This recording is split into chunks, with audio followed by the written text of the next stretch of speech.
লোকটা সেটা দেখে বলল, ও, তা আপনি ওই বল্লভপুরের দিকে যাবেন? তামশাই, আপনি যে বড্ড দেরি করে ফেলেছেন।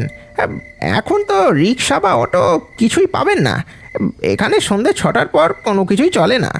আর এমনিতেও হেঁটে গেলে মোটামুটি ওই 4 ঘন্টা তো লাগবেই।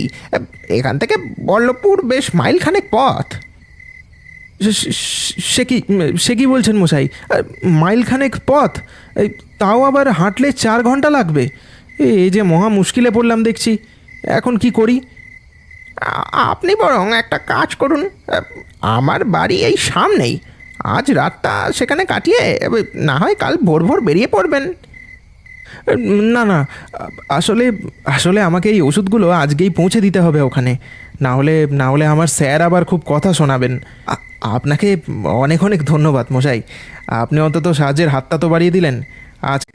লোকটা সেটা দেখে বলল, ও, তা আপনি ওই বল্লভপুরের দিকে যাবেন? তামশাই, আপনি যে বড্ড দেরি করে ফেলেছেন।